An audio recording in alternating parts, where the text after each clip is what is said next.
that brings you to my man Ewan McGregor, man. I'm hearing about this dude really trying to push for a season 2 on Obi Wan, bro. I'm with that. I'm here for it. Obi-Wan, that's a name I haven't heard in years.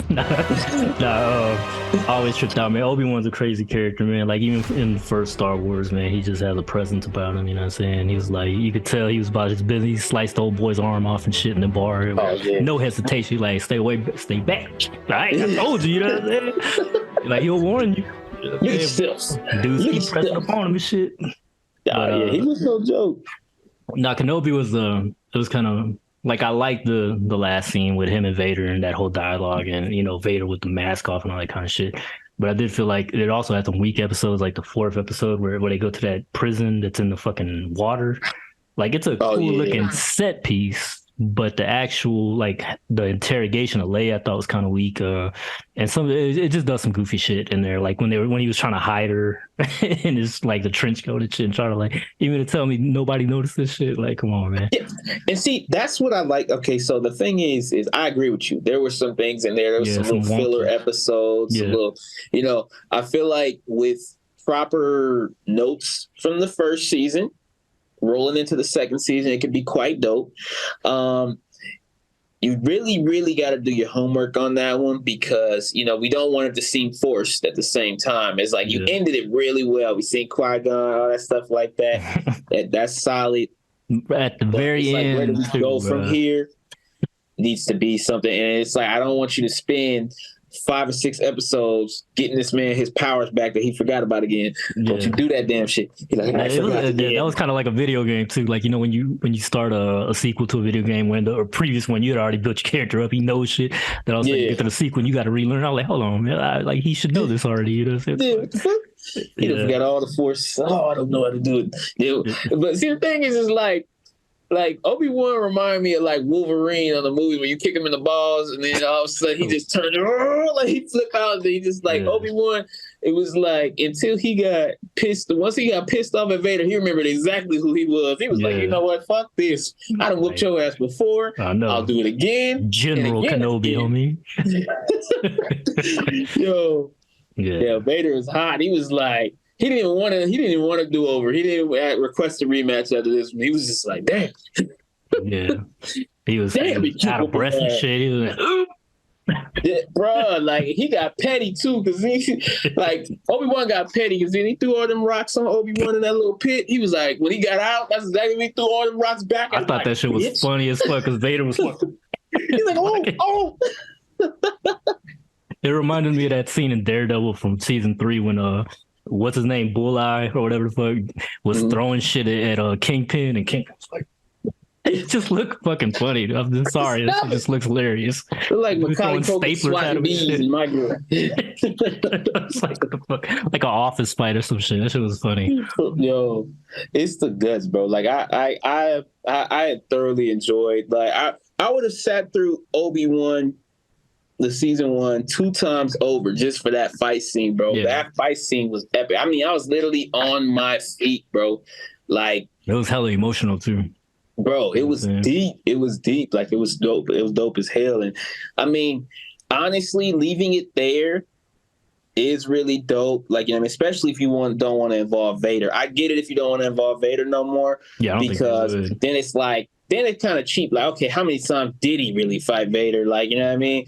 But when I left you, I was but what do you say? But the students. But now I'm the master. Whatever he said. He told Kenobi that shit. You know, in the first Star Wars. Yeah, in the first one, and it makes sense because me and my friends was like talking about this, and I was just like, yo, he tapped out because he tired of whooping this dude ass. Like, imagine somebody you really love that you keep whooping their ass, and you like, look, sit dudes down. Whooped his ass throughout decades at this point.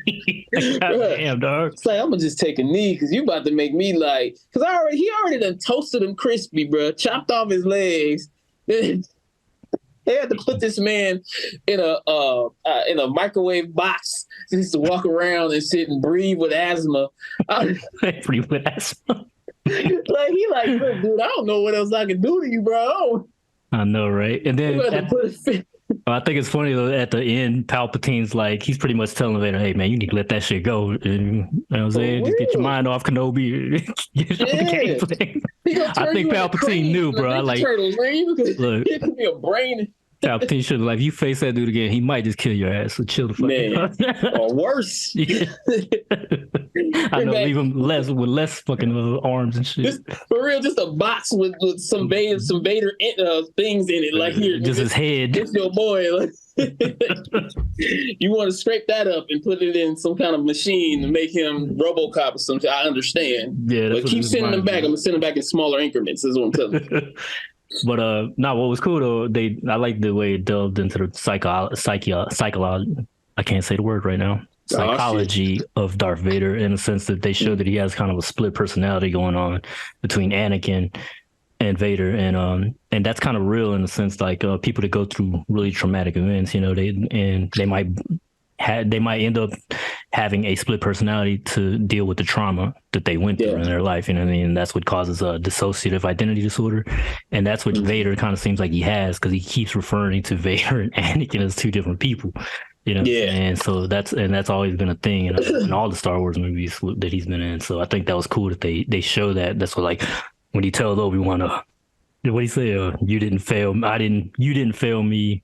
I killed Anakin. You know what I'm saying? Like, he's and I was like, you know, he's crazy, bro. Like, and I like the way Kenobi was like, he looked at him like, what the fuck? Like, what is you talking about? That's just funny the way he was looking. He's like, just shocked at what the fuck Vader said. Dude, I was like, wow. Yeah, it's almost like a possession. It's almost like the Sith. You get the Sith in you, like the dark side is almost like that symbiote shit. Like, you know what I mean? It takes over the more you give into it. And it was just like, it's like a darkness, and it's like Anakin kind of bonded with it. Like, yeah, I'm just good. Like, I'm good on this side. Like, it makes me powerful. I mean, at that point, you might as well. You got burnt all up. Your girl dead and all that's. Like, he has all the formula to go crazy. Like, you know what I mean? But at that point, and it's the thing is that the craziest thing is that, you know, Obi-Wan love him though, man. He love him like, I mean, his friend that's in there. Yeah, like almost like a son. Like, you know, like he did raise him to us. Yeah, like he was underneath him, and the thing is that it's so sad because it's like he like, dude, I don't want to. Like, Obi-Wan knows he get off him, and I think he's known that for quite some time, bro. Like, just the way he did it, like, you know what I mean? When he knew how to get him. Like, he knows that this dude wastes. The thing about Vader is that he realized is that he's all powerful, but he can't control it, bro. Like, he goes too far, and that's what makes Obi-Wan able to kind of bull and matador his ass, like, boom, you done, I got you, like, checkmate. Like, you know what I mean? Motherfucker. So it's the dopest thing though, and I love Obi-Wan for that, because, you know, I put Obi-Wan against all the Jedi. I don't care who, like, you know, not all at once he gets folded, but at the same time, I'm talking about anybody. Like, I always say Obi-Wan's got the dopest balance as a Jedi, bro. Like, he's this dude is like a thinker on his feet, bro. He's cold with it. Like, he's dope. Like, that's why I want to see the series keep going, because I really love Obi-Wan. I think he's the dopest character in Star Wars to me. Like, you know what I mean? Just he done whoop Darth Maul ass. He done whoop, like, he whooped everybody. Darth Vader, like, so he was like, oh well, he didn't beat Dooku, but he beat Vader. He beat like Anakin. Like, he'll say who beat Dooku. So is it within his ability to beat Dooku? Heck yeah, dog. Like, what you talking about? Like, he's definitely one of my top Jedis ever. Him and especially now with Ahsoka. Ahsoka's right there with him, in my opinion. Yeah, Ahsoka's nice though. She's just dope. I don't know if you've seen the trailer. Have you watched the trailer? I'm gonna show it on here, just, you know, so people could see it and you could check it out and comment on it and all that. Yeah, let's get it. Can you see it? Yeah, it's coming up. I see that they're including some Jedis in here too, bro, which is crazy. Oh, as they should.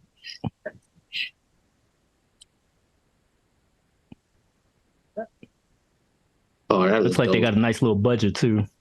Heck yeah, they keep the nice budget with the Star Wars, bro. They don't play with that. Although there was one funny thing I noticed I remember I was talking about Andor, and there's a scene where they show some rebels and they have like these like weapons on them, and it looks like straight up like Earth weapons. It looks like the motherfuckers got K's and shit. You know what I'm saying? Like they didn't bother. Like the prop department did not give a fuck about making these look like space weapons. So that's all I'm saying. They look like some motherfuckers like in South America ready to get, you know what I'm saying, get down and shit. I don't know. You know what I'm saying? I don't know what happened that day. Does that rebel person got an AK-47? They can't do that. For real, though, I was like, man, they got bullets in this bitch. What the fuck? That shit was funny, man.